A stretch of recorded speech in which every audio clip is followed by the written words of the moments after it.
Orang yang cerdik, orang akan ambil ayat yang ke-10. Rabbana atina min ladunka rahmah. Wahai Tuhan, kau berikanlah kepada kami daripada sisi Engkau, ya Allah, rahmat Engkau. Wahai lana min amrina rasyada. Kau bagilah kepada kami, ya Allah, petunjuk kebijaksanaan. Jadi kalau orang tanya pada kita, apa gunanya Ashabul Kahfi, kisah Al-Kahfi, apa gunanya? Salah satunya ayat 10. Dua benda yang kita minta daripada Allah Subhanahu wa ta'ala. Hari ini orang membicarakan tentang kisah Ashabul Kahfi. Buka je cerita Ashabul Kahfi. Am hasibta anna ashabal kahfi ar-raqim kanu min ayatina ajaba.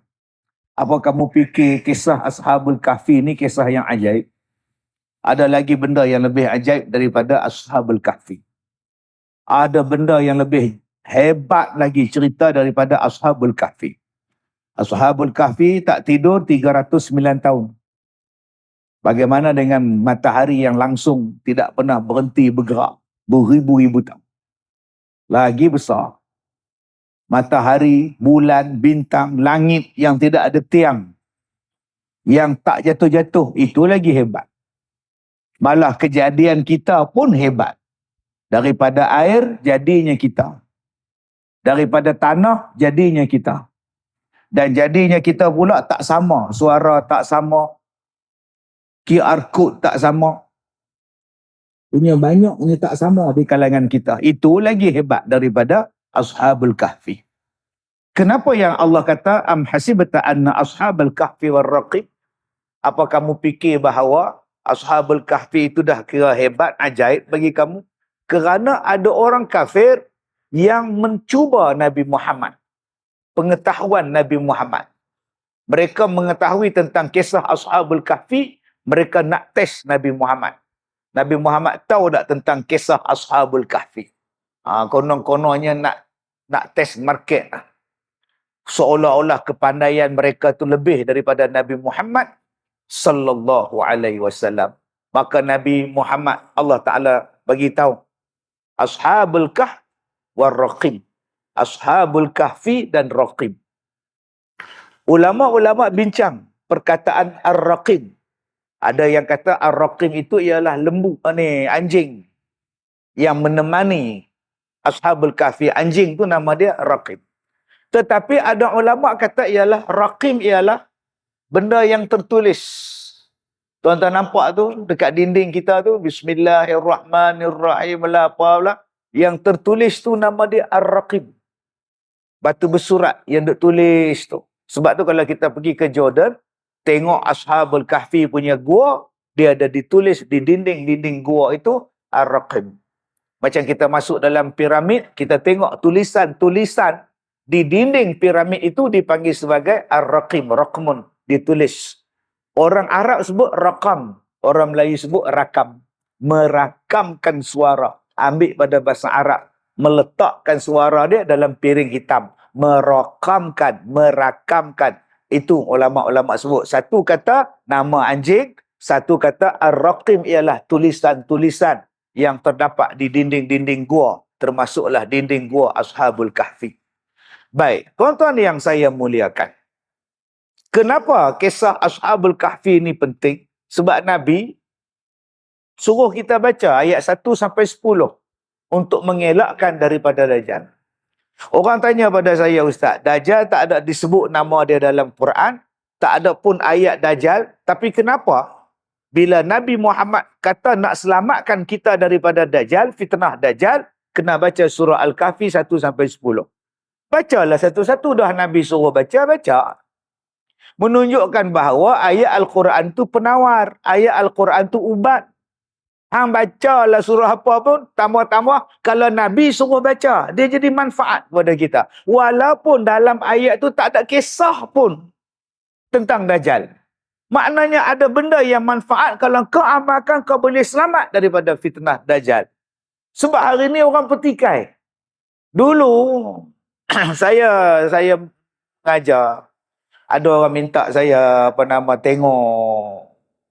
tengok, dia kata, Ustaz, tu boleh tolong tengok tak anak saya? Kenapa? Anak saya ni duduk menangis, menjerit, ketawa, semuanya ada. Saya pun datang rumah dia. Saya tengok lah. Lepas tu mak dia tanya, "Ustaz tak ada baca apa-apa?" Saya cakap, "Pakcik suruh saya tengok, saya tengok." Suruh baca, saya baca. Saya ni lurus bendul. Dia kata, "Ustaz tolong tengok." Anak saya pun tengok. Dia suruh tengok, Ustaz. Serupalah ada orang datang ke rumah saya naik motor pergi Maidin. Jumpa tengah jalan, dia naik kereta. "Assalamualaikum." "Wassalam." "Rumah Ustaz Kazim di mana?" "Tu depan." Saya pergi Maidin. Bila saya balik, dia ada depan rumah saya. "Bukan saya tanya," kata dia. "Awak tanya rumah Ustaz Kazim. Awak tak tanya Ustaz Kazim ke?" Beza tu tuan-tuan. Yang mana faham, faham. Tak faham sudah. Tak. Saya sebut, "Qala fahbit minha fama yakunu laka an tatakabbara fiha fakhruj innaka minas saghirin." Surah Al-A'raf juzuk 8 ayat yang ke-13. Saya kata, bila saya tengok perempuan tadi, anak dia yang menjerit, menangis dan sebagainya itu, saya baca, "Qala fahbit minha fama yakunu laka an tatakabbara fiha." Bila saya baca ayat tu, saya tengok, dia menjerit ke tidak? Dia ketawa ke tidak? Dia diam ke tidak? Dia respon ataupun tidak? Budak tadi relax je. Maknanya anak dia bukan histeria. Anak dia bukan masuk hantu. Anak dia bukan ada saka. Anak dia mungkin kemurungan. Anak dia mungkin saja-saja malah duduk di asrama. Buat-buatlah sakit. Surah dia apa? Surah Al-A'raf juzuk yang ke-8 ayat 13. Bila saya baca ayat itu, ada pula ustaz pula pergi react dalam YouTube pula. Dia kata tak betul ni apa ayat ini, ayat iblis dihalau daripada syurga dan apa semua. Seolah-olah Al-Quran itu tidak ada manfaat. Baca sajalah tuan-tuan, Al-Quran itu setiap daripada sesuatu ada manfaat dia.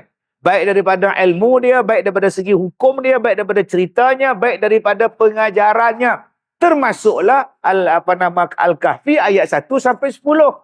Daripada Alhamdulillah tu sampai kepada Rabbana atina min ladunka rahmah wa hayyi lana min amrina rasyada. Orang yang cerdik, orang akan ambil ayat yang ke-10. Rabbana atina min ladunka rahmah. Wahai Tuhan, kau berikanlah kepada kami daripada sisi Engkau, ya Allah, rahmat Engkau. Wahai lana min amrina rasyada. Kau bagilah kepada kami, ya Allah, petunjuk kebijaksanaan. Jadi kalau orang tanya pada kita apa gunanya Ashabul Kahfi, kisah Al-Kahfi apa gunanya? Salah satunya ayat 10. Dua benda yang kita minta daripada Allah Subhanahu wa taala. Yang pertama apa kita minta? Minta rahmat daripada Allah. Dua, apa yang kita minta? Cerdik. Jangan jadi bodoh, tuan. Kena jadi cerdik. Akhir zaman kena jadi bijak, kena jadi rasyid, rasyada, bijak berfikir. Tengok, perhati, bukan jadi kambing. Itu benda yang kena fikir di akhir zaman. Sebab hari ni banyak orang jadi kambing. Ikut saja. Kambing pun tak ikut, tuan. Kita ni kadang-kadang lebih teruk pada kambing lagi. Tuan-tuan ni yang saya muliakan. Jadi dua benda ni yang kita kena minta sekarang ni. Apa dia? Rahmat daripada Allah. Apa dia rahmat? Kasih sayang daripada Allah. Supaya Allah pelihara kita. Negara kita tak ada dilanda musibah. Supaya Allah beri pelihara keluarga kita. Sebab hari ni banyak anak yang menjadi musuh pada mak bapak. Supaya Allah Ta'ala pelihara iman kita. Hari ni senang-senang orang mempertikaikan Nabi Muhammad sallallahu alaihi wasallam. Malah ada orang tanpa segan silu nak keluar daripada agama Islam. Kita minta rahmat daripada Allah, mati kita dalam iman. Sebab apa? Sebab di akhir zaman ni tuan-tuan, mati mengejut ramai. Tengah kuliah maghrib, kita ingat tidur, rupa meninggal. Dia menyandar dekat tiang, elok menyandar tuan-tuan. Ingat tidur, rupa meninggal. Jadi abang-abang yang dapat tiang berhati-hati lah. Jadi yang mana faham, tak faham sudah tuan-tuan. Tuan-tuan yang saya muliakan. Yang kedua yang kita minta di akhir zaman ialah jadi cerdik. Minta dapat petunjuk. Ada guru yang boleh memberi petunjuk kepada kita. Guru yang boleh memberi petunjuk kepada kita, nama dia apa? Mursyid. Yang boleh bimbing kita, yang boleh bagi tahu kita mana dia benda yang bahaya, mana dia benda yang tak bahaya. Mursyid nama dia. Jadi dua benda ni lah yang kita kena cari di akhir zaman. Baik, tuan-tuan yang saya muliakan, macam-macam bentuk yang mendatangkan bahaya kepada kita. Ada yang datang bahaya dari sudut bom, peperangan, ada daripada pemikiran dan sebagainya. Yang kita takut sekarang ini tuan-tuan ialah masalah yang datang bahaya yang boleh membawa kerosakan pada kita ialah perpecahan. Umat Islam kita ni boleh jadi hebat, tapi kenapa tak jadi hebat? Saya suka dengar ustaz-ustaz bercakap tentang Israel, ustaz bercakap tentang Palestin. Saya suka dengar tentang konspirasi, tentang Dajjal, Ya'juj, Ma'juj, tentang Zionis, Freemason dan sebagainya. Saya suka dengar. Ada ustaz cakap orang Israel tu dia cerdik sebab dia makan kismis. Mereka cerdik sebab mereka makan benda yang bagus, benda yang hebat-hebat bagi pada anak bangsa mereka. Sebab tu mereka jadi hebat. Orang kita pula minum susu lembu. Susu lembu kan Allah yang buat. Kalau susu lembu tu minum, jadi bodoh, kenapa Allah suruh Allah jadikan minuman daripada susu? Bukankah susu disebut dalam Quran? Dijadikan binatang itu, ada benda yang kamu boleh makan daging dia. Ada yang kamu boleh minum susu dia. Ada yang kamu boleh tunggang di atas dia. Janganlah kita kutuk susu. Susu lembu. Tak ada kajian yang mengatakan minum susu lembu jadi bodoh. Tak ada. Itu kalau muak kita bodoh, kamu minum muak, kamu nyusu, kamu bodoh je muak kamu juga. Jangan cakap macam itu. Itu adalah rezeki daripada Allah. Kemudian kita kata pula Yahudi itu pandai sebab bagi makan anak dia makanan yang bagus-bagus, cerdik-cerdik, kismis yang hebat-hebat. Kita punya kismis yang murah-murah. Tak adalah tuan-tuan. Mereka hebat sebab mereka bersatu. Itu ya. Mereka jadi hebat sebab mereka kuat. Kuat mereka kerana apa? Mana ada mereka gaduh sama-sama mereka? Kita ni satu sah pun gaduh. Ni dalam masjid ni. Gaduh. Tuan-tuan pun tak suka dengan saya. Aku bukan suka dengan Ustaz Kazim tu. Kenapa? Tak tengok songkok dia. Astaghfirullahalazim. Pakai songkok pun salah. Tak apa masalah songkok dia. Yelah kalau pakai kopiah, basuh tau. Macam songkok macam mana basuh? Macam mana? Basuh. Habis tu yang kau duduk atas sejadah, berapa lama tak basuh sejadah ni? Kau sujud atas dia pula. Macam kaki pijak atas sejadah, kaki cekam lah tu. Yang kaki berkudir, berpanau, berkurap, dia pijak, kita sujud. Allahu Akbar. Macam kopiah saya tak ada saya pijak kaki tuan-tuan. Hanya kerana perbezaan pahaman. Kopiah jadi masalah, pahaman jadi masalah. Kemudian kita kata kismis punya pasal. Mereka makan kismis, kita tak makan. Israel pandai sebab makan kismis anak-anak dia. Kita masih tak makan. Tak ada kena-mengena dengan makan, tuan-tuan. Kena mengena dengan perpaduan. Kena mengena dengan kasih sayang. Bila kita hari ni bergaduh, siang malam bergaduh, tuan-tuan. Bila masa nak kuat? Orang tanya pada saya, Ustaz, tadi kita buat sembahyang hajat, kunut nazilah. Soalan, Allah macam tak makbul. Di Mekah buat. Di Malaysia buat. Malah ada negeri yang dah tak buat dah kunut nazilah. Sebab dia ambil kaedah 30 hari je. Kita buat lagi, Ustaz. Bukan setahun, Ustaz. Dah 75 tahun. Macam Tuhan tak dengar je, Ustaz. Tuhan tak tolong je, Ustaz. Engkau berdoa untuk Palestin ulang balik berapa? Dah 75 tahun. Engkau umur berapa? 30 tahun. Bila masa engkau 75 tahun berdoa, nampak benar nipunya, Tuan. Umur 30 tahun dia mendakwa, dia mendoa 75 tahun. Henti je lah. Abang umur berapa? 58 tahun. Bila start doa untuk Palestin? Baru tahu ini, Ustaz. Tahun lepas saya tak ambil tahu Palestin ke apa, saya tak ambil tahu, Ustaz. Saya sibuk kerja, Ustaz. Kemudian abang cakap 75 tahun abang berdoa. Kita hanya berdoa waktu semayang jemaah. Itu pun untuk imam pesan. Diminta kepada semua jemaah, jangan balik ya, kita buat semayang hajat selepas ini. Cuba tu imam tak buat pengumuman. Semua kat balik, tuan. Kita tak sepakat. Yang kedua, 75 tahun baru, bang. 75 tahun baru bang. Nabi Nuh hampir 1000 tahun. Nabi Nuh lagi lama. Hampir 1000 tahun. Tetapi kita kena ingat, bangsa ataupun negeri Syam ini didoakan oleh Nabi SAW. Tuba li Syam. Berikanlah kebaikan kepada Syam. Kebaikan apa Ustaz? Hospital dibom, sekolah dibom, orang dibunuh, berpuluh ribu yang mati Ustaz. Ya, tapi mereka tak pernah habis. Kita tak dibom, tapi kita yang habis. Kita tak dibom, tapi kita dah habis. Subuh 5 orang. Jam.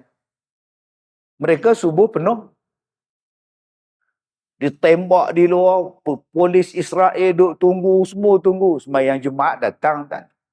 Kita, polis apa pun tak tunggu. Sembahyang Jumaat, nasi kandar tak. Mereka solat. Mereka nak jihad. Kita hari ni persoalan jihad pun susah tuan-tuan. Orang perempuan mereka tutup aurat walaupun dibom. Orang kita siapa yang bom? Masuk masjid pun tak pakai tudung. Jadi kita kata Allah tak tolong lagi kah?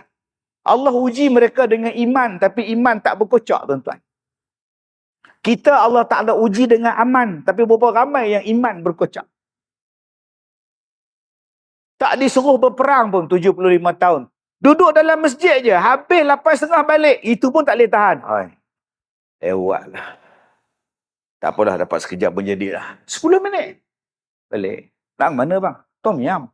La ilah. Nak makan tom yum je. Shell out. Nak shell out je. Padahal kita ada Petronas. Petronas out. Petron out. Hanya setengah jam je tuan-tuan. Tak boleh nak bagi pada Tuhan. Ini jihad ni menuntut ilmu. Belum jihad perang. Baru jihad tuan-tuan. Di situlah kita belajar. Sepatutlah Nabi sebut. Tuba li Syam. Tuba li Syam. Beruntunglah Syam. Ustaz. Bukan Syam. Palestin. Kenapa pula? Nabi sebut Syam. Nabi tak sebut Palestin. Bang, belajarlah sejarah bang. Syam tu luas. Datang penjajah, dia bahagi 4. Syam tu luas. Datang penjajah, dia bahagi 4. Jordan dia bahagi 1. Syria dia bahagi 1. Lebanon dia bahagi 1. Palestin dia bahagi 1. Engkau British, engkau ambil Palestin. Engkau Sepanyol, engkau Itali, engkau ambil yang ni. Dia bahagi-bahagi. Macam dia buat dekat tanah Melayu lah, Nusantara. Tanah Melayu, kau ambil British. Belanda, kau ambil Indonesia. Indochina, Perancis ambil. Filipina, Sepanyol ambil. Dengan bahagi tuan-tuan. Itu nama dia divide and rule. Pecah dan perintah. Tapi orang kita dibohong. Pasal kita ni tak baca surah Kahfi. Penjajah-penjajah datang ke tanah Melayu sebab nak cari rempah. Nak cari rempah nak buat apa? Tuan-tuan ingat Cristiano Ronaldo tu, dia makan kari ala gapas kan? Tuan-tuan ingat dia makan bunga cekih, bunga lawang kan? Dia sodok bohong lah. Dia datang untuk bawa agama dia. Portugal tu. Portugis tu. Janganlah kata Alfonso di Abu Kaki tu datang nak cari sup kaki. Tak ada kejadahnya tak tu. Dia nak ambil emas daripada kita. Dia nak sebarkan agama pada kita. Dia nak buang Islam daripada kita. Ni sebenarnya sebab tu dia masuk negara-negara Arab. Dia jajah negara sana, dia jajah negara sini, dia pecah-pecahkan. Wilayah Syam itu yang begitu besar, dikecilkan. Maka jadilah salah satunya ialah Palestin, tuan-tuan. Tuan-tuan yang saya hormati, ini yang saya katakan tadi, di akhir zaman, apa yang kita kena baca? Rasyada, bijak. Apa benda yang kita dengar, apa benda yang kita baca, apa benda yang sampai kepada kita, kaji. Jangan jadi kambing, ikut membabi buta.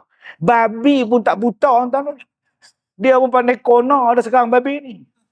Yang tak erti-erti kona ni kita. Ikut saja-saja. Sampai Nabi sebut, la tattabi'un nasananal lazina min qablikum. Shibran bi shibrin, wa zira'an bi zira'in. Kamu akan mengikut jejak Yahudi dan Nasrani. Sejengkai demi sejengkai, sehasta demi sehasta. Sehinggalah mereka masuk dalam lubang biawak pun kamu ikut. Maka jangan kita masuk lubang biawak dan kita kena kenal mana dia yang Nabi sebut lubang-lubang biawak yang duk tunggu kita tu. Nak kenal lubang biawak itu rasyada, minta petunjuk daripada Allah Subhanahu wa taala. Ustaz, setakat lubang biawak belakang rumah saya ada. Itu lubang biawak lain abang oi. Payah betul lah tuan-tuan mengajar manusia ni. Baik, tuan-tuan yang saya hormati. Berbalik kepada tahun baru tadi. Di dalam kisah Ashabul Kahfi dinyatakan bahawa mereka ada 2 angka. Mereka tidur selama 300 tahun. Kemudian Allah Ta'ala kata tambahkan lagi 9 tahun. 300 tambah 9. Maknanya mereka tidur 309 tahun. Sebab itu abang-abang jadi Ashabul Kahfi. Raja dia kata sembah berhala. Kami tak nak. Kami tak nak. Aku bagi tempoh. Kalau kamu tak nak, aku bagi tempoh. Tak nak, aku bunuh. Selamatkan iman. Jom kita bersembunyi dalam gua. Raja kata cari 7 orang ni. Tuan-tuan kena ingat 7 orang ni bukan orang-orang biasa macam kita. Mereka ni anak-anak raja semua. Kerah orang cari. Tak jumpa. Balik mengadu pada raja. Tuanku, kami dah cari tuanku tak jumpa. Ada satu gua tu kami tutup. Kalau dia orang tak keluar pun memang mati dalam gua tu kelaparan. Bagus. Nak ambil hati raja punya pasal. Akhirnya mereka ditidurkan 309 tahun. Baik, tuan-tuan yang saya hormati. 18 surah Al-Kahfi. Wa tahsabuhum aiqaza wa hum ruqud. Kalau kamu tengok Ashabul Kahfi tidur, kamu sangka mereka itu jaga. Wa nuqallibuhum zatal yamin wa zatal shimal. Badan mereka digerakkan sebelah kanan, badan mereka digerakkan sebelah kiri. Sepanjang hari. Wa nuqallibuhum zatal yamin wa zatal shimal. Wa kalbuhum basitun zira'ihi bil wasid. Anjing mereka menjulurkan lidahnya duduk depan pintu gua.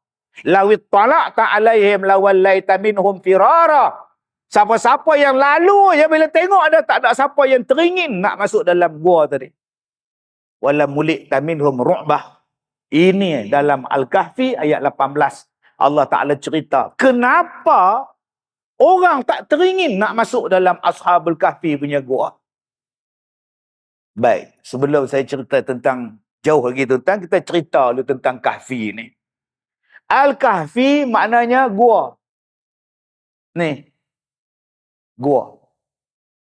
Gua apa Ustaz? Gua yang besar. Nama dia Kahfi. Gua kecil tu.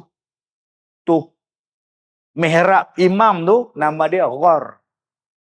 Kalau gua kecil, Ghar. Kalau gua besar, Kahfi. Jadi malam ni dapat yang ni pun cukup. Gua besar, Kahfi. Gua kecil, Ghar. Dah, boleh balik lah. Dapat dah 2 benda. Boleh baliklah cari tom yam dah tuan-tuan. Boleh cari tom yam dah. Nabi Muhammad bersembunyi dalam peristiwa hijrah dengan Abu Bakar.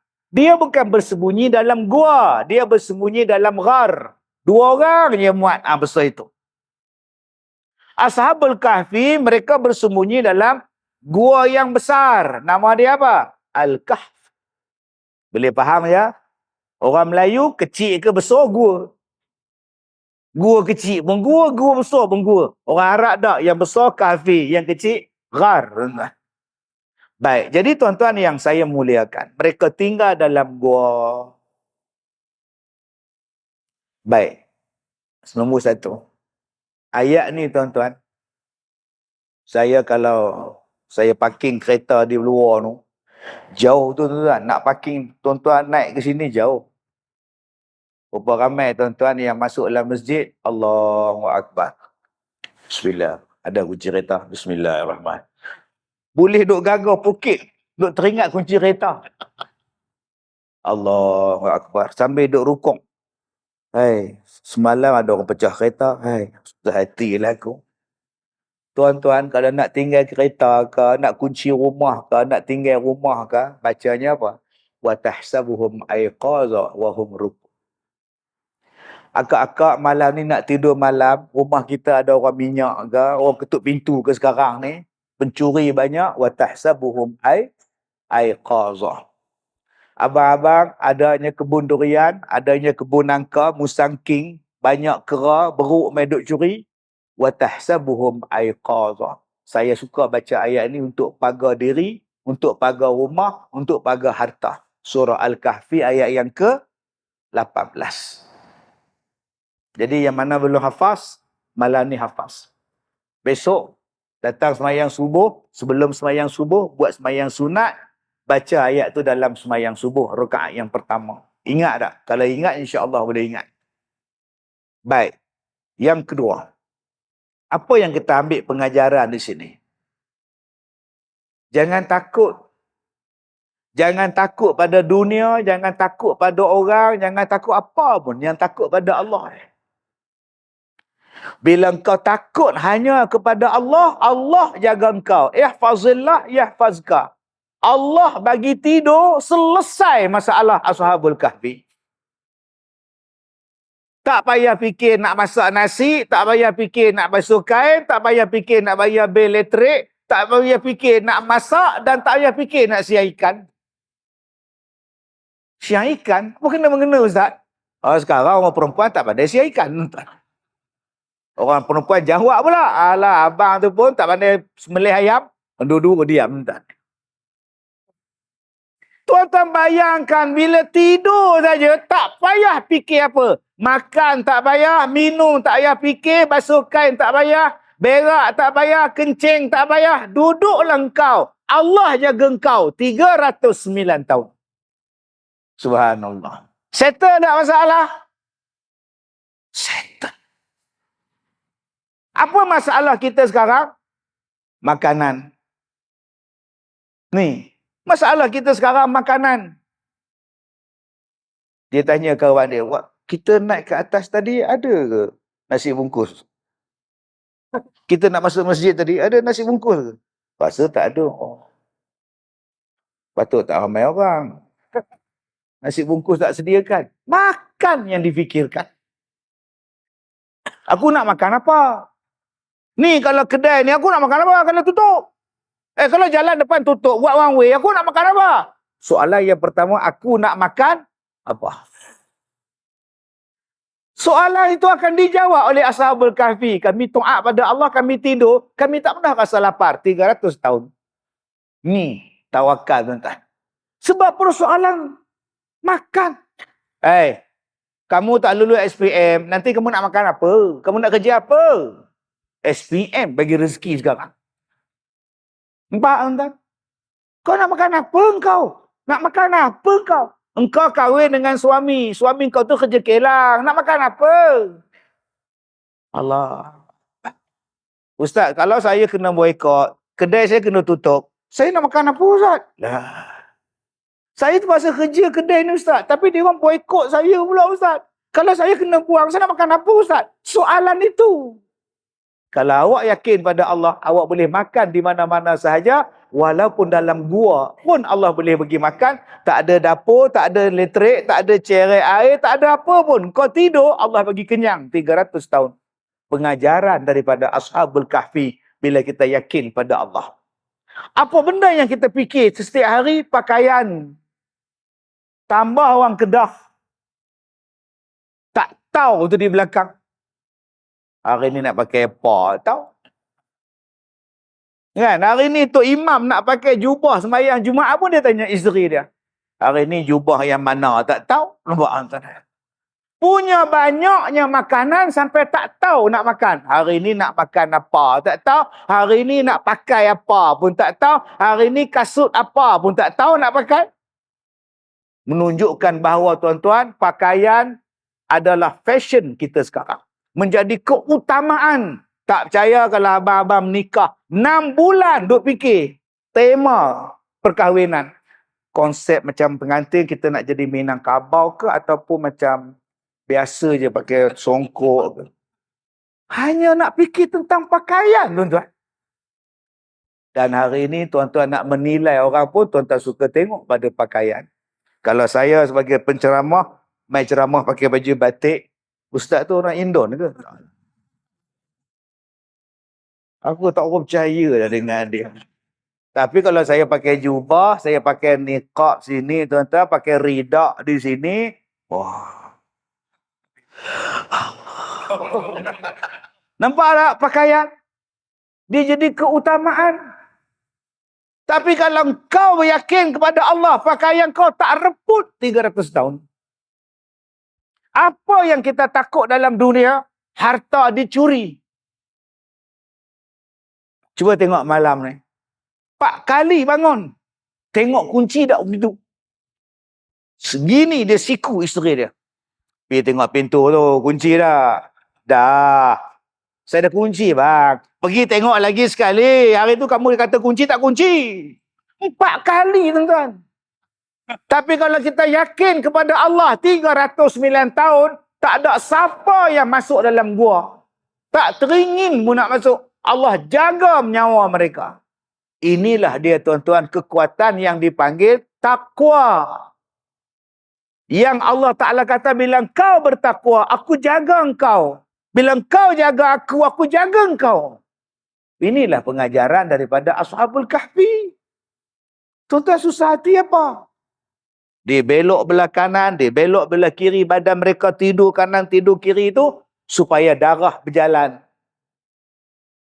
Mereka tak tidur supaya badan mereka tak reput. Supaya bergerak. Sebab tu tuan-tuan, kita kena banyak bergerak. Berapa ramai sini yang stroke dia. Sihat Pakcik? Oh, sudah. Lama dah. 2 tahun lah. Itulah ustaz, suruh buat terapi, buat semua, tak nak fizikal, tak nak. Tidur, tengok TV, ustaz. Payah. Belilah alat menggerakkan badan. Sekarang dah ada alat yang menggerakkan tangan.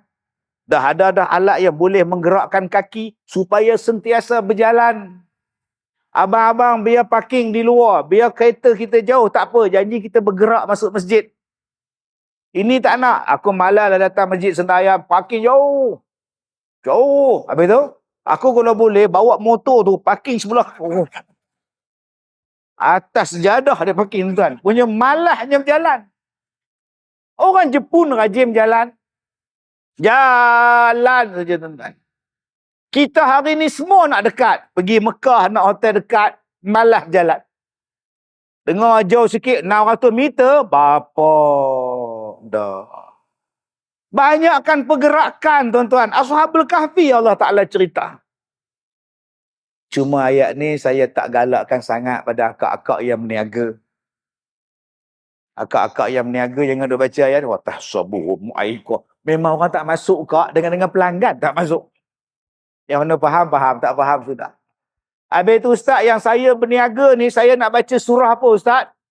Bacakan surah Ar-Ra'd ayat 1 sampai ayat 3.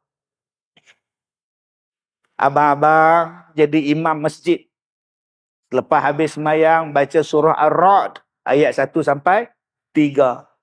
Akak-akak yang anak dia belum kahwin, tak ada orang Minang pun anak gadis dia, baca surah Ar-Ra'd ayat 1 sampai 3. Yang kena baca ialah anak dia, bukan mak dia. Ini mak baca, orang Minang mak. Sudah tuan-tuan. Baca surah anak tu baca. Saya sebagai penceramah baca surah Ar-Ra'd ayat 1 sampai 3. Ayat ini tuan-tuan menggamit orang. Dia tak payah lagi pakai ayat pengasih ke apa-apa, buang masa je. Baca ayat ni daripada surah Ar-Ra'd ayat 1 sampai ayat 3, juzuk yang ke-13. Baik. Kemudian selama 300 tahun Allah jaga tuan-tuan. Semut pun tak masuk dalam telinga. Semut tak masuk dalam telinga, ulat tak masuk dalam lubang hidung. Sampai macam tu Allah jaga Ashabul Kahfi. Okey, soalannya. Mereka tidur 300 tahun. Dan ditambah 9 tahun mengikut kiraan kamu. Baik. Kenapa 300 tahun? Kenapa Allah suruh tambah 9 tahun? Inilah dia tuan-tuan, pengiraan tarikh, perkiraan kalender, perkiraan tahun. Baru nak masuk tajuk. Yang tadi Ustaz, muqaddimah. Tu dia, muqaddimah. 1 jam. Serah isinya berapa pula? 2 jam. Pagi Ustaz. Besok cuti pun salah. Baik. 300 tahun dan 309 tahun. Di sini ada 2 tahun. Sebab itu yang 300 tahun mengikut kiraan Ahlul Kitab. Mereka mengambil kiraan daripada matahari. Yang kita sebut hari ini, Georgian. Miladiah. Ambil daripada kaedah matahari. Yang kita pula 309 tahun, diambil daripada kaedah bulan. Tengok kepada bulan. Hari ini Jamadil Akhir, 16. Baik, ada 2 tarikh di sini. Allah Ta'ala kata mereka tidur 300 tahun dan ditambah 9 tahun mengikut kalender kita. Jadi tuan-tuan, 2 tarikh Allah Ta'ala sebut. Pertama, tarikh matahari. Okey Ustaz, kami tak nak pakai 2024, kami tak nak pakai Ustaz. Ini orang kafir punya Ustaz. Kami nak pakai 1445. Ini apa nama orang Islam punya kalender Ustaz. Ni hari ni kita ceramah pun Ustaz pun tak pakai 16 Jamadil Akhir. Ustaz belasah 29 awalan Disember. Dalam tarikh pun 29 Disember. Ini apa ni? Apa ni? Bergaduh lagi. Itulah yang saya kata tadi. Punca kita jadi lemah ialah bergaduh tak habis-habis. Bila lagi nak bergaduh? Tunggu lagi 2 bulan. 8.20, 8.20, 8.20, 8.20. Sampai tak semayang tarawih. Apalah tuan-tuan, orang lain dah fikir macam-macam dah. Kita masih lagi fikir. Sayyidina ke tak Sayyidina? Allahumma salli ala Muhammad. Allahumma salli ala Sayyidina Muhammad. Sayyidina ke tak Sayyidina? Bergaduh. Usalli pun bergaduh. La ilaha illallah. Saya tengok satu ustaz berceramah. Kalau Musa hidup zaman sekarang, Musa pun akan ikut syariat Muhammad. Kalau Isa turun, Isa akan ikut syariat Muhammad. Musa tu pak menakang ke? Kawan satu sekolah di Sendayan ke apa? Muhammad tu, kamu main guli dengan dia ke? Dia Nabi. Nabi Musa, Nabi Isa, Nabi Muhammad. Dia boleh panggil Muhammad, tuan-tuan. La tajlau du'a ar-rasul ka du'ai ba'dikum ba'da. Jangan kamu panggil Muhammad, jangan kamu panggil Rasul macam kamu panggil kawan-kawan kamu. Saya baru ni pergi kenduri kahwin. Kazim. Ya, bukan laki, perempuan. Kalau laki tak apa. Kazim. Siapa ni? Tak kenal. Rupanya satu sekolah. Kazim. Mana bini hang? Bini hang. Saya tak pernah panggil isteri saya bini. Saya panggil orang rumah. Saya panggil isteri, saya panggil dia orang rumah. Saya tak sanggup panggil isteri saya bini. Walaupun isteri saya orang Kedah, saya orang Perak, bini itu biasa. Tapi kita ni bahasa halus. Untuk isteri kita, kita panggil mem. Mana mem? Mana orang rumah? Mana zaujah? Lagi bagus yang Arab. Bini mana? Bini. Dah lah perempuan. Takut tuan-tuan. Ni parah ni tuan-tuan. Tenang, tuan-tuan. Menakutkan ni. Sebab tak jadi bini saya tuan-tuan. Tidak, huara ni. Kalau isteri pun kita tak sanggup panggil bini, takkan nak panggil Nabi dengan Muhammad? Kita tak gamak tuan-tuan panggil Nabi Muhammad, Muhammad, Muhammad, Muhammad. Dia Nabi kita dan Allah pun pesan, jangan panggil Rasul kita dengan panggilan macam kita panggil kawan. Jadi tuan-tuan, kita tak habis-habis menyelesaikan masalah yang ini. Ustaz-ustaz datang, ceramah cerita bab ni. Besok datang, pergi basuh pula. Lama-lama yang tu, akhirnya bila kita nak jadi kuat, ekonomi kita lemah, pendidikan kita lemah, keuangan kita lemah. Semua lemah. Pasal apa?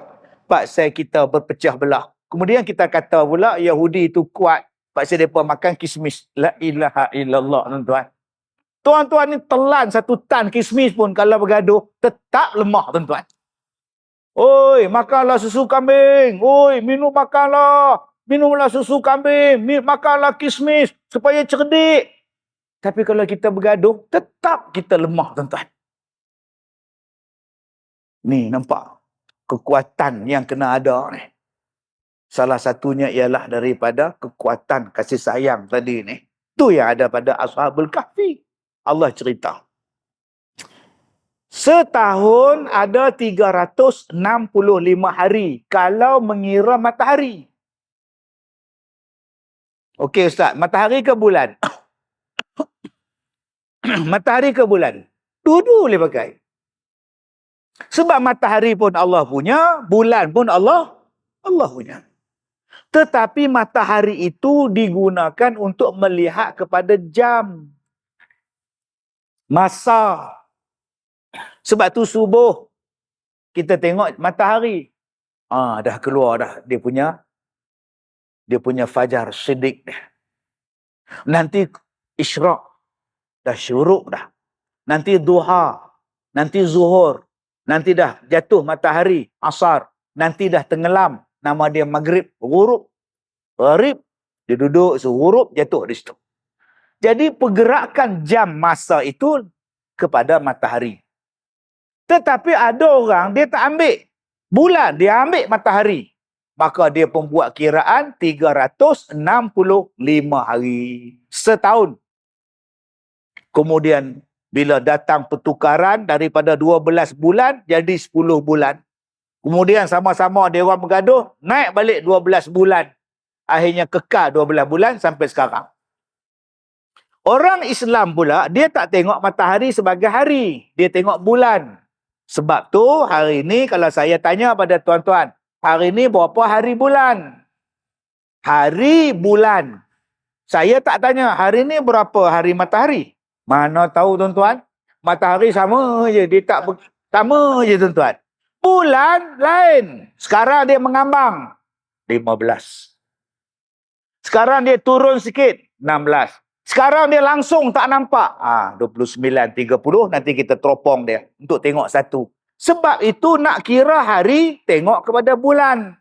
Jumlahnya 354 hari. Jarak beza setahun ikut matahari, setahun ikut bulan adalah 11 hari. Jadi tuan-tuan, 11 hari kalau kita tengok kepada setahun, dia jadi pada 100 tahun, dia jadi 300 hari tuan-tuan. Maka bila kita sebut 3 tahun, bila sebut 100 tahun, dia bersamaan 103 tahun Hijri. Saya sekarang umur 50 tahun. 51 tahun kalau ikut kalender orang putih. Tapi kalau saya ikut kalender Hijri, umur saya sekarang sudah mencecah 53 tahun. Kalau tuan-tuan di sini umur tuan-tuan 100 tahun, sebenarnya umur tuan-tuan mengikut kalender kita ialah 103 tahun. Bila 100, 103 tahun. 200, 206 tahun. 300, 309 tahun. Maka itulah yang Allah Ta'ala sebut. Mereka tidur selama 300 tahun dan ditambah 9 tahun mengikut kiraan kamu. Jadi kalau ada orang tanya saya, Ustaz, apa hukum hari ni Ustaz buat ceramah 29 Disember? Ini tarikh orang putih, Ustaz. Tarikh orang putih tu ada dalam Quran sebut 300 tahun. Tarikh Islam pun ada 309 tahun. Digabungkan sekali dalam Al-Quran surah Al-Kahfi. Sebab ada yang kata, saya tak setuju Ustaz, kalender Januari apa semua ni. Ustaz tahu tak, 1 Januari tu ialah satu tarikh untuk memperingati hari dewa dia orang. Nama dia hari Janus. Daripada Janus dia jadi Yanair, dia jadi Januari. Ustaz tahu tak, satu hari bulan itu kita sambut hari kelahiran dewa dia orang. Tak tahu, saya tak tahu yang tu. Yang saya tahu, satu hari bulan cuti. Tu yang saya tahu. Hak lain saya tak tahu apa. Jadi tuan-tuan yang saya muliakan, kalau ada orang tanya, macam mana Ustaz perkiraan kalender orang putih dengan kalender Islam? Sebab itu ada ulama kata, haram. Haram merayakan sambutan tahun baru. Haram sambut 1 Januari. Haram menggunakan kalender Masihi. Sebab apa? Tasyabbuh, menyamai tahun orang kafir. Kena pakai yang Islam punya. Ini pendapat yang pertama. Pendapat yang kedua kata, boleh pakai dua-dua secara berseiringan, bersamaan. Mereka tidur 300 tahun, bersamaan 309 tahun kamu. Allah sebut dalam Quran. Maka yang ini yang kita pakai sekarang. 29 Disember 2023 bersamaan dengan hari ini 16 hari bulan Jamadil Akhir bersamaan 19 Disember. Maka ada ulama yang mengharuskan dikiaskan kepada kaedah yang Allah Ta'ala pakai dalam Quran, surah Al-Kahfi. Jadi tuan-tuan, mana kita nak pakai sekarang Ustaz? Nak pakai yang satu ke? Nak pakai yang nombor 2? Satu dia tegas Ustaz. Haram terus. Abang lahir bila? Saya lahir 1 April Ustaz. Oh, April pula. Abang lahir tahun Islam bila? Tahun Islam, Aizeman. Tadi kan abang cakap, kita kena pakai tahun Islam. Abang pun tak pakai tahun Islam abang bila? Kita pun tak ambil tahu bila kita lahir. Bila yang kita lahir mengikut tahun Islam? Tak nak ambil tahu pun. Baru malam ni. Malam ni baru nak ambil tahu. Sebab tu saya kata tadi, ulama-ulama kata, kita mengambil uruf setempat. Apabila kita berada di satu tempat, yang mana orang tak ambil tahu pun tentang tarikh ni apa dia, orang tak ambil tahu pun. Tarikh itulah digunakan untuk sekolah, tarikh itulah digunakan untuk bekerja, tarikh itulah digunakan untuk bayar gaji, tarikh itulah digunakan secara meluas. Maka harus pada masa itu menggunakan tarikh Masihi. Macam kita sekarang. Tetapi janganlah ditinggalkan tahun Hijri. Itulah yang terbaik untuk ditulis, diguna, dipakai tahun Hijri. Ustaz, kenapa tahun Hijri kita yang terbaik? Sebab Allah kata dalam Quran, tambah 9 tahun mengikut kiraan kamu. Kita orang Islam. Bila Allah kata 309 tahun kiraan kita, maknanya itulah yang kita kena usahakan supaya mudah-mudahan kita boleh menggunakan tahun Hijri. Itulah yang terbaik. Yang kedua, kenapa tahun Hijri terbaik? Sebab di dalam dia ada tarikh-tarikh ibadah. Berbeza dengan tarikh Masihi, dia tak ada ibadah. Kita akan berpuasa insya-Allah pada 1 Ramadan. Kita tak sebut, insya-Allah kita akan berpuasa kutiba alaikumussyam.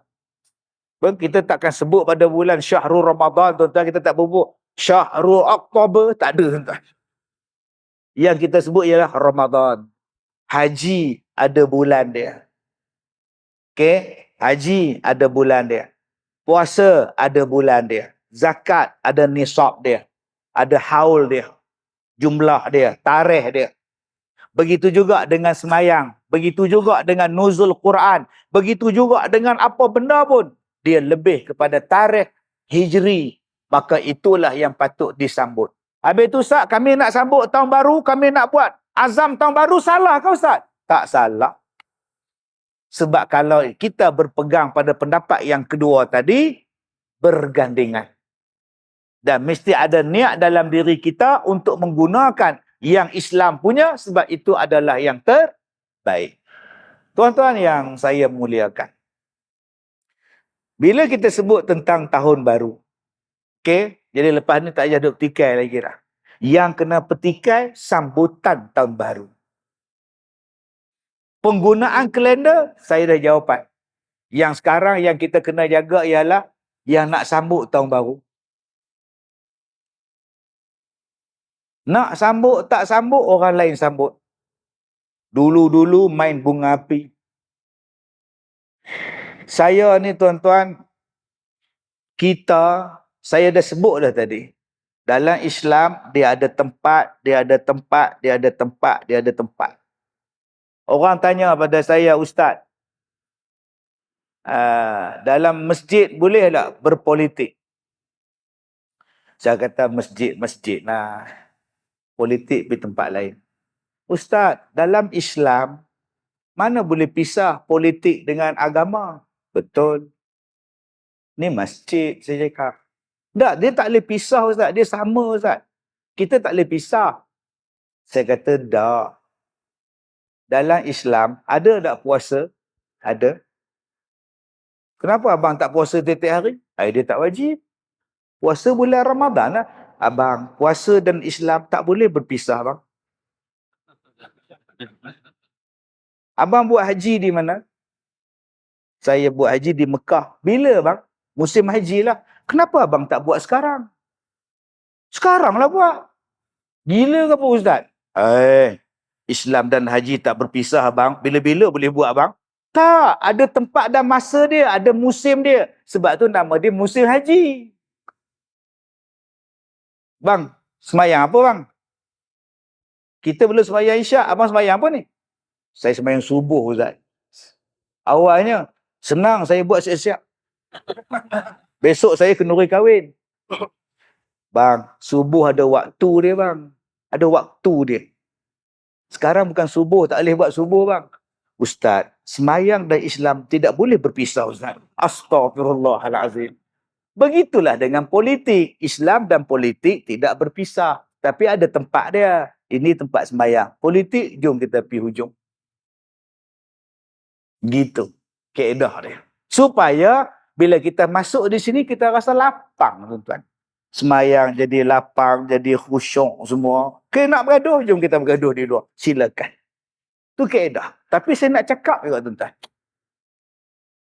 Sebab pengajaran. Saya tidak politik. Saya tak mau campur politik. Tapi orang politik duk campur saya. Tuduh macam-macam. Saya bukan jenis tu, tuan-tuan. Saya sibuk. Saya tak ada masa untuk berpolitik. Sebab masa saya berdakwah. Kalau saya masuk politik, saya tak boleh berdakwah nanti. Ni ustaz ni belah lain ni. Tak mau saya. Tetapi bila ada orang minta elok-elok, jemput elok-elok, undang elok-elok, dan nak bagi jawatan-jawatan yang besar pada saya. Maknanya mereka percaya kepada apa yang saya nak cakap, apa yang saya boleh buat. Kadang-kadang bila saya tolak, saya fikir rugi pula aku tolak. Kalau aku terima hari tu, macam-macam kerja aku boleh buat.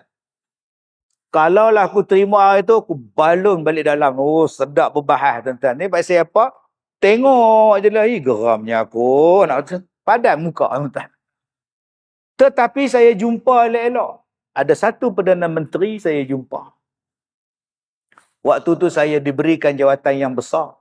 Saya tak mau. Kecoh satu Malaysia.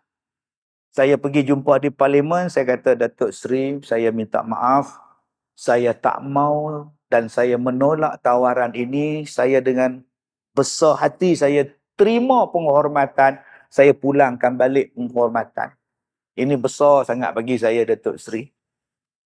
Saya tetap nak jadi pendakwah. Saya tak mau campur dengan mana-mana kepartian.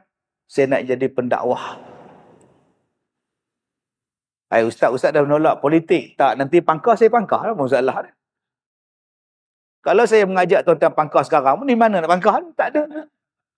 Tunggulah nanti pangkah. Yang kedua, Datuk Seri. Sebelum saya balik, saya nak pesan 2-3 perkara pada Datuk Seri. Pertama, saya minta kalau boleh sambutan tahun baru dan sambutan kemerdekaan, tolonglah jangan buat konsert.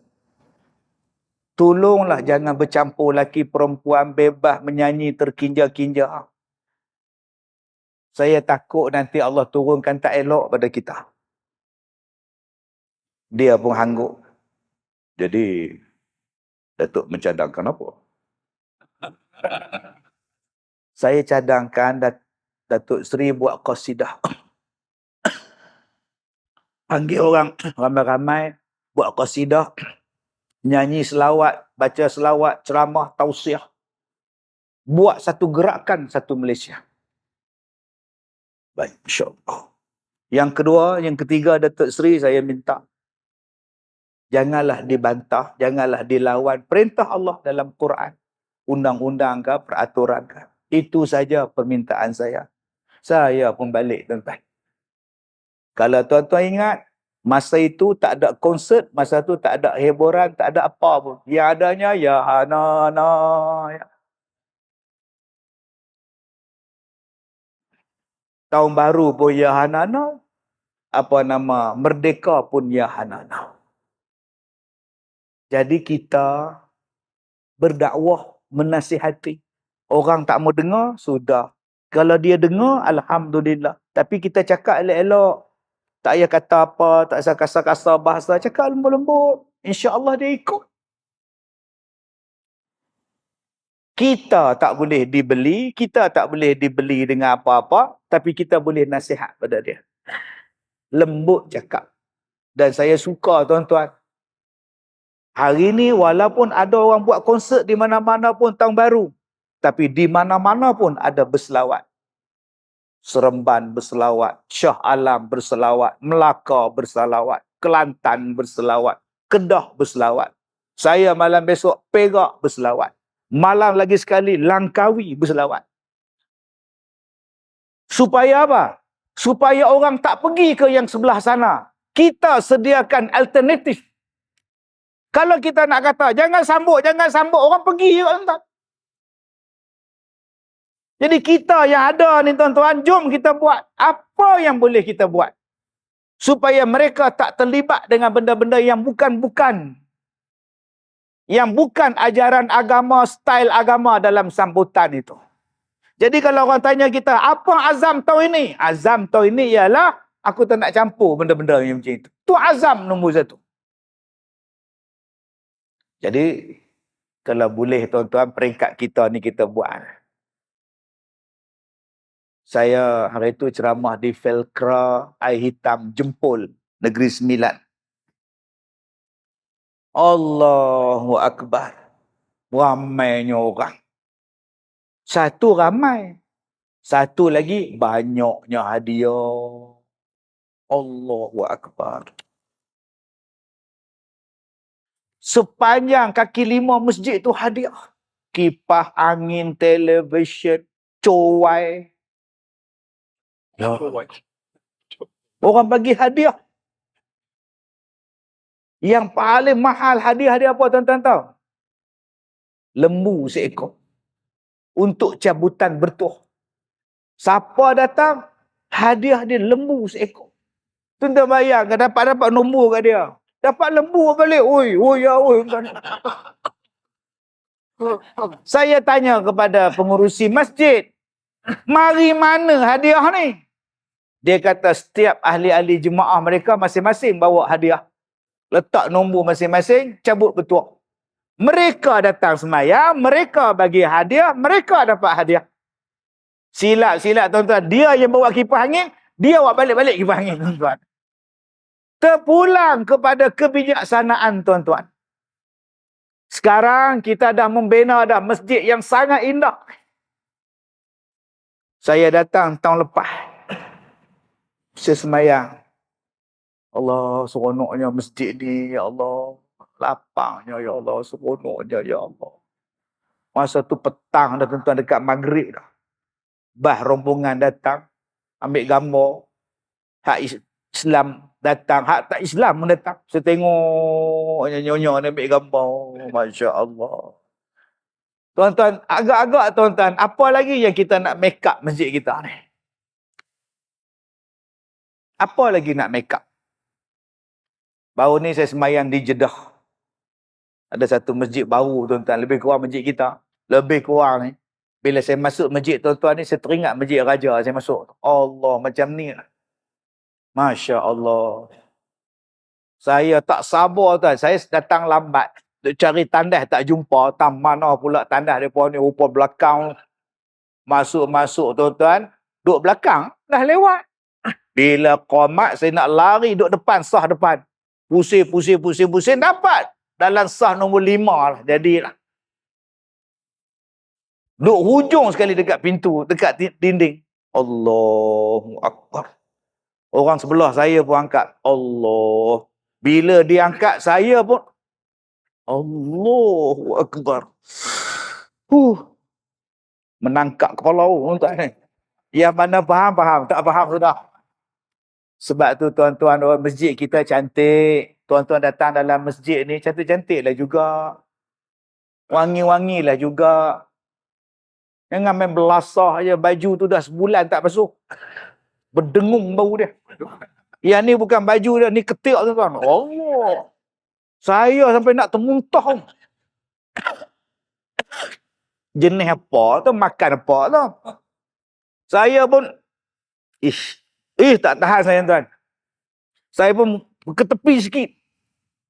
Bila saya rukuk, Sami Allahu liman hamidah. Dia tarik saya pergi rapat dengan dia pula dah. Astagfirullahalazim tuan. Ni parah ni tuan. Tenang. Baik, kita ni tak ada apa dah. Tak ada apa dah. Masjid ni cantik dah, elok lah. Bangunan semua cantik dah. Yang kita kena bangunkan ialah orang. Jom cari jalan. Macam mana nak bangunkan insan di sini? Nak membangunkan orang di sini, tuan-tuan. Macam mana kita nak imarahkan masjid kita? Kita punya azam kita, cita-cita kita 2024. Aku nak penuhkan subuh. Sebab Nabi kata, Man sallas subha fahuwa fi zimmatillah. Siapa yang sembahyang subuh, Allah jaga dia. Sebab tu saya hormat, saya tabik kepada pelakon yang menggunakan TikTok dia, tarik budak-budak mai sembahyang subuh. Baguslah saudara haji kita ni, Haji Alip apa nama kan. Saya pun tak mampu buat macam tu, tuan-tuan. Walaupun saya ada TikTok, walaupun saya ada followers, tapi saya tak mampu nak ajak orang sembahyang subuh. Dia gunakan TikTok dia kata, jom pagi besok saya akan sembahyang di Masjid Sendayal. Jom. Follower dia ikut datang sembahyang. Jom abang-abang, adik-adik yang ada malam ni TikTok, yang ada malam ni FB, gunakan benda tu. Kita ramaikan masjid kita. Azam kita. Sebab Nabi sebut, siapa yang sembahyang bersubuh berjamaah, Allah jaga dia. Tuan-tuan jangan takut lagi bila kita subuh berjamaah. Allah akan jaga kita. Jangan takut, tuan-tuan. Nombor 2. Apa yang kita nak buat dengan insan, tuan-tuan? Tadi saya sebut, kita nak penuhkan. Yang kedua, dah sampai dah. Bila sebut pengajian, kuliah maghrib, ceramah dan sebagainya, kita tak mau dah. Yang datang ustaz je, bawa kitab. Yang kita bawa nganga. Kalau boleh kita buat silibus yang betul-betul. Guru yang mengajar kita 2 tahun habis kitab. 3 tahun habis kitab. Ini baca sebaris 10 tahun tak habis-habis lagi. Bila nak habis ni? Baca. Kadang-kadang banyak A sangat. Banyak ya pun ada. Ya? Ya. Maka ada pun demikian itu ya. Ya. Ya. Hukum dia haram ya. Ya. Sudah tuan-tuan. Ini parah ni tuan-tuan. Jadi buat betul-betul macam pengajian kita di universiti, pengajian kita di college kita, buat pengajian. Maknanya ada sijil dia, ada kursus ni. Walaupun ramai orang yang tak suka, tak apa. Masuk je, tak payah periksa pun tak apa. Dengar elok-elok, mengaji elok-elok. Aku nak dapat ilmu betul-betul, tuan. Saya buat contoh. Betapa beramainya orang yang tak faham. Tak ada ilmu. Contoh Kak Leha. Tadi Kak Leha, Opah Leha datang tadi naik motor. Naik motor dengan siapa Opah Leha? Cucu hantar. Oh, cucu Opah lah. Tak ni, ya cucu lah. Anak Kak Leha, si Rapi'ah tu. Dia kahwin dengan Duda. Duda mana? Duda Haji Dolah tu. So anak Haji Dolah lah. Anak Haji Dolah tu laki-laki, umur 18 tahun. Jadi Haji Dolah tu kahwin dengan anak Kak Leha, Rapi'ah. Oh, Rapi'ah ni anak dara lah. Dia kahwin dengan Duda. Duda tu dah ada anak. Oh. So, itu anak tiri si Rapi'ah lah. Bagus budak tu, Ustaz. Dia je ngata Opah ke masjid. Itu tadi Opah tak lalu nak naik tangga, dia pimpin tangan Opah. Oh. Lepas tu Opah sembahyang maghrib tadi, sembahyanglah ambil wuduk di rumah. Tak batal ke Opah? Tak batal ke air sembahyang? Tak batal. Apa nak batalnya, Ustaz? Oh, ya Allah. Sudah, tuan-tuan. Dia tu anak tiri anak saya. Bapak dia kahwin dengan anak saya. Oh, sudah, tuan-tuan. Berapa ramai yang datang masjid bermasalah? Lupa ramai. Saya bagi contoh dua. Balikkan fikir. Apa hukum? Ustaz? Ya, saya. Saya ada isteri. Okey. Dah bercerai. Kenapa? Tak ada anak. 5 tahun kahwin, tak ada anak. Tahu? Mak suruh tinggal lah. Oh, ya ke? Bila kita orang dah berpisah, okey. Dia kahwin lain, saya kahwin lain. Okey. Okey. Bila dia kahwin lain, dia dapat anak perempuan. Okey. Jadi anak perempuan tu umur 18 tahun sekarang ni. Okey. Kerja di kilang saya. Oh. Awak? Saya supervisor. Oh. Itu apa masalah? Masalahnya kita orang bercinta, Ustaz. Abang bercinta dengan siapa? Saya bercinta dengan itulah perempuan yang 18 tahun tu. Bila nak berkenalan dengan mak dia, saya pergi rumah dia. Rupa-rupanya bekas isteri saya, Ustaz, mak dia. Leha, Abang Bidin. Sudah, entah. Jadi soalan saya, Ustaz, boleh tak saya kahwin dengan budak perempuan tadi? Dia bukan anak saya. Dia adalah anak isteri saya dengan suami dia yang baru. Saya tak ada campur tangan dah, Ustaz. Kita dah pisah dah. Boleh tak saya kahwin, Ustaz?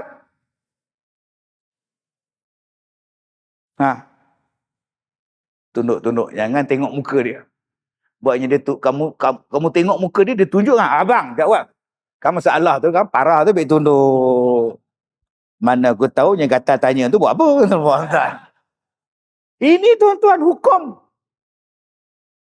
Dia adalah janda kita. Dia dah kahwin baru, dapat anak dengan suami baru. Kita pula bercinta dengan anak dia. Umur kita 60, anak dia 18. Hukum dia tak boleh kahwin. Pasal apa tak boleh kahwin pula, Ustaz? Habis tu kamu dah kahwin dengan mak dia. Mak dia kamu balon, anak dia kamu balon. Pandai kamu. Jom tuan-tuan kita belajar. Berapa banyak benda tuan-tuan yang kita belum belajar. Jadi kita belajar betul-betul. Bukan sekadar datang untuk dengar. Kemudian balik. Belajar. Supaya kita buat betul. Supaya jadi betul. Mak nak kahwin dengan siapa? Mak nak kahwin dengan Haji Dolah. Haji Dolah tu kan ada anak dara, Mak. Akhirnya mak kita pun kahwin dengan Haji Dolah. Mak kita janda. Kita anak dia. Haji Dolah duda, ada anak pula. tinggal serumah. Kita dengan anak Haji Dollah. Anak Haji Dollah pun buka tudung, tengok TV, Didi and Friend. Umur 18 tahun. Tengok rambut dia, tengok betih dia. Kita pula pakai seluar pendek. Salah tu bang. Kita boleh kahwin dengan dia. Kita boleh kahwin dengan dia. Jadi berhati-hati. Yang mana kahwin duda dengan janda, masing-masing ada anak. Jaga-jaga. Ustaz, bila mak saya kahwin dengan Haji Dollah, mak saya pregnant. So, keluar baby. Tahu dah, takkan keluar rusa kot, mesti. Keluar baby. So, soalan dia, saya dengan adik tiri saya tu macam mana? Ulang balik. Ustaz ni bengap betul. Mak saya kahwin dengan duda tadi, Haji Dollah. Okey, saya faham. Kemudian dia mengandung. Okey, saya faham. Kemudian keluar baby. Macam mana saya dengan adik tiri saya tu? Ulang balik. Ustaz bengap, Ustaz. Dah, abang tadi sebut adik tiri. Yelah. Adik tiri saya lah. Bang, itu bukan adik tiri, bang. Itu adik seibu. Berapa ramai cakap, adik tiri, adik tiri, adik tiri. Kejadah pun kau adik tiri. Jangan sebut adik tiri, itu adik seibu. Kalau dia sebapak, adik sebapak. Kalau dia seibu sebapak. Ni adik betul ni. Bukan adik tiri. Habis tu adik tiri siapa dia? Tu, anak Haji Dollah tadi tu. Kena belajar tuan-tuan. Oh. Sampai adik seibu pun dipanggil tiri ni. Habis tu Ustaz, cucu tiri macam mana? Tadi Ustaz cakap anak menantu tu macam mana? Cucu tiri macam mana? Cucu tiri macam ni Kak Som. Kak Som, cucu tiri macam ni Kak Som. Dengar betul-betul. Kak Som ni janda. Umur 70. Datang Haji Dollah, umur 78, ajak kahwin. Ya Allah Ustaz, tua-tua ajak kahwin. Nak buat apa kahwin Ustaz? Saya cakap, bagilah dia orang kahwin. Tahulah dia orang nak buat apa, yang kau fikir buat apa. Ini duduk malam-malam. Tua-tua tu buat apa tu? La ilaha illallah. Maka Kak Som pun kahwin dengan Haji Dollah.